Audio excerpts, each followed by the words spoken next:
The Traitors, Season 3, Episode 9, A Silent Assassin, a reality TV show competition masterpiece that featured one of the best traitors of all time and one of the worst traitors of all time in a showdown where only one can be left standing.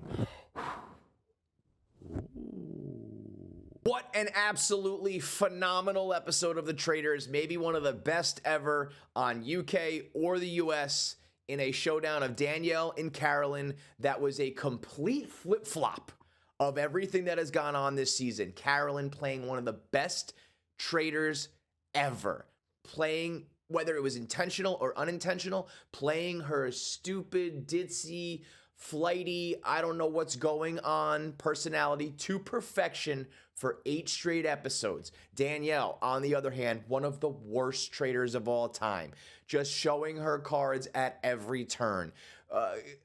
Willingly giving up shields is something that a traitor would never do, yet she did it.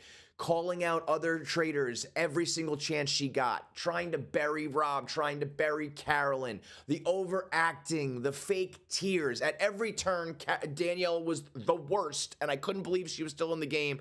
At every turn, Carolyn was playing it to perfection, and then episode 9 happens, and everything flip-flopped. All of a sudden, Danielle, the puppet master, who played her plan to perfection, and Carolyn drops the ball at the half-yard line in what is an episode that will eat at that woman for the rest of her life. You know what Carolyn was tonight? She was one of those guys who on a punt return or a kickoff return or streaking down the field 99 yards, and then right at the end zone, right at the goal line, you drop the ball thinking you crossed the line. Just the perfect play, and you just dropped it at the last second when it mattered the most. I don't know what happened to Carolyn with that chess game. Just allowing Danielle to completely control that game and putting a bullseye right on her back. I mean, Danielle it was like Freaky Friday. It was like they switched bodies, and now Carolyn goes home. Danielle looks like she's a genius, despite the fact that for the first 8 episodes, it was completely the opposite. And now Danielle feels like she's in the driver's seat. Carolyn's gone. When if you stack up the amount of time that one played as a good traitor and one played as a bad traitor, it is completely opposite of who's going home right now. Carolyn allowing Danielle to pick some of the names in that game, for her to allow Danielle to pick Brittany as the biggest threat or the leader of the pack or whatever it was, full well knowing that Brittany and Danielle have been like this. Carolyn knew it. The previous episode earlier in the episode when she talked about bringing Brittany in as a traitor, she was like, I'm not going to let you bring your best friend up in here so that you can gang up against me. So when Danielle throws out the name Brittany in that game, how does that not signal to Carolyn that she is using her best friend as a pawn in this game? Of course, by saying that Brittany was either the leader of the pack or the biggest threat, Brittany's going, well, it obviously can't be Danielle as a traitor because she would never say that about me. I mean, that is almost so obvious that you would think that a smarter traitor wouldn't make that move. But these two traitors, everyone's been so dumb on this season that it kind of made sense that Danielle would make that move. So Carolyn not seeing that was a miss. And then Carolyn deciding to put her name out there as the person who is least listened to, and then be vocal about it in the moment so that everyone agrees with her, it shifted everything completely. Dylan had Danielle clocked the whole time.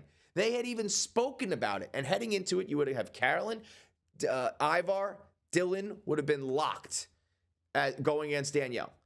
And she botched that game so bad that Dylan abandoned all of his correct theories about Danielle and had to put all of his suspicion onto Carolyn. And rightfully so, because it was so blatantly weird and obvious and suspicious for someone to go, oh wait, I'm the one who no one's been listening to, right? Like nobody takes me seriously, right? It's like, that is exactly what a fucking traitor would do. And then for it to be correct, it's like you orchestrated and then executed your own downfall.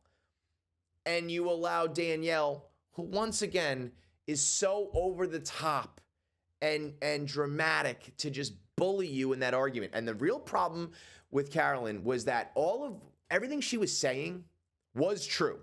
That she does get ignored and that she is viewed as ditzy and stupid by people. And that has been something that eats her up her whole life. And it's happened to all of these shows and everywhere she's gone. And so she spent the whole time kind of pouring her guts out and venting about that, rather than putting suspicion back on Danielle.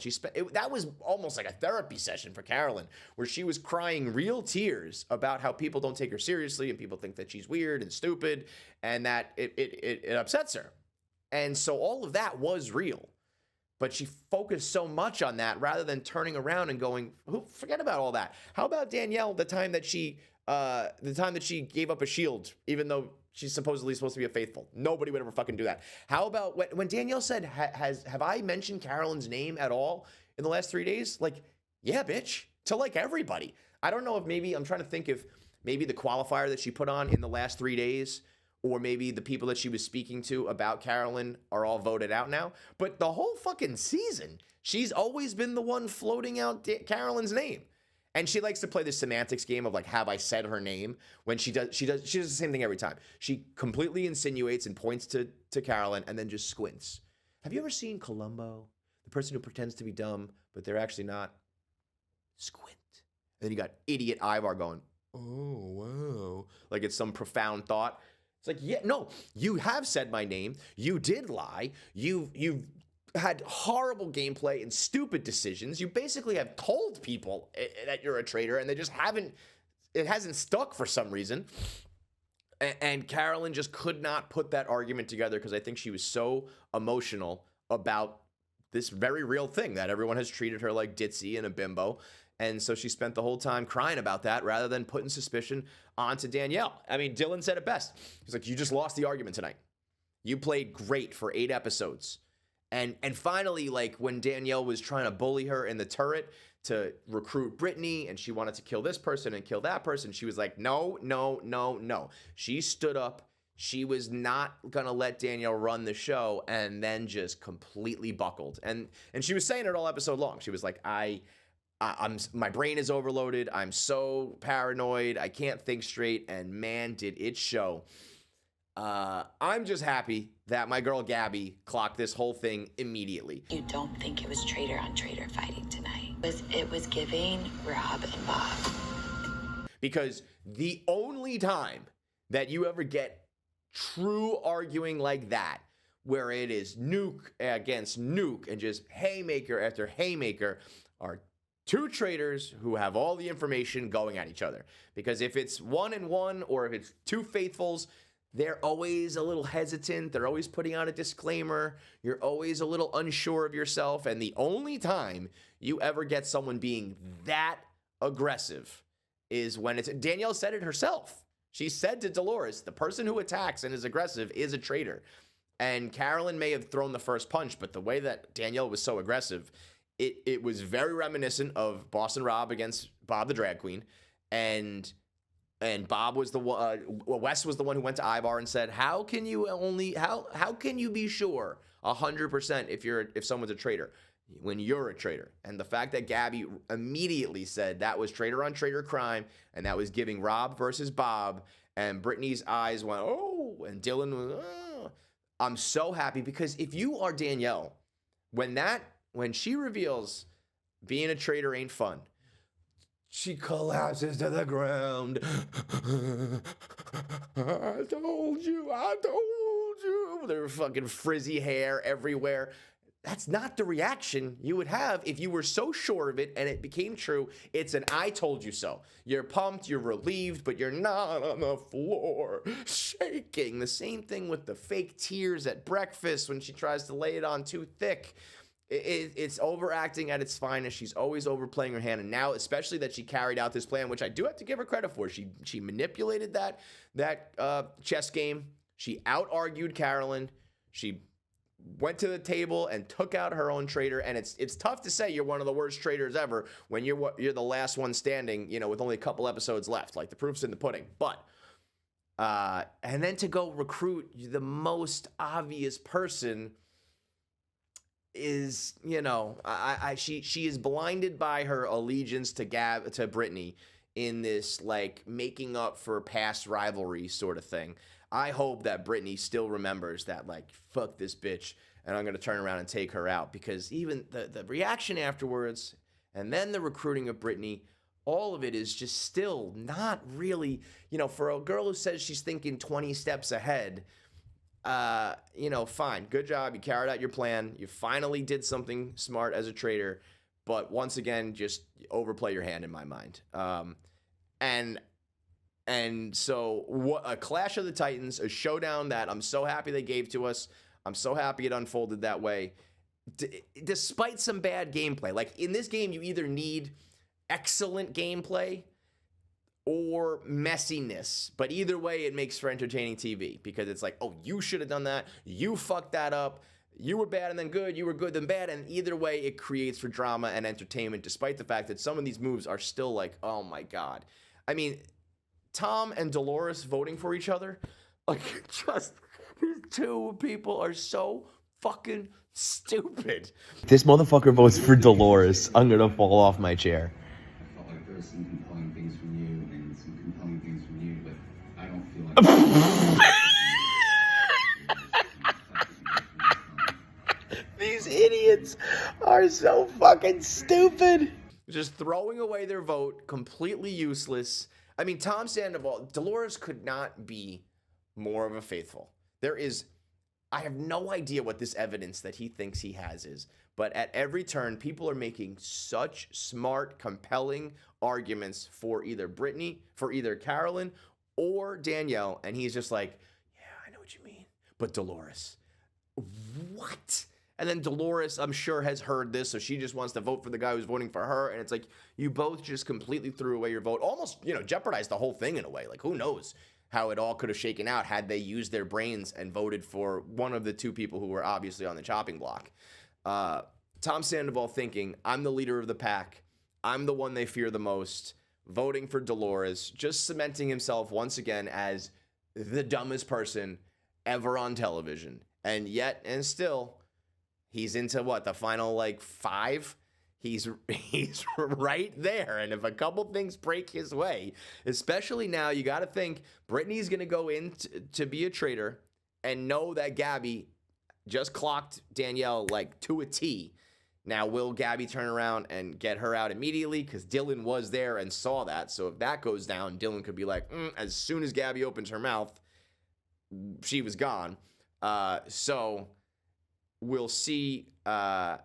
We'll see what happens there, but that means Tom Sandoval is gonna kind of skate through, because if they're worried about Gabby or they're gonna vote out a smarter, stronger player like Dylan, it's just gonna be this dummy Tom Sandoval who's just strutting into the final couple people. I pray to God he somehow wins this game, but man.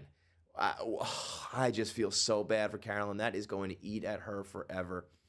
Weeks of good gameplay, or at least under the radar, stayed out of trouble, let her ditzy personality kind of be the shield for her, either intentionally or unintentionally, and then just drop the ball at the 1-yard line and let herself get bulldozed by one of the worst ever. But you got to give her credit. You got to tip your cap to Danielle.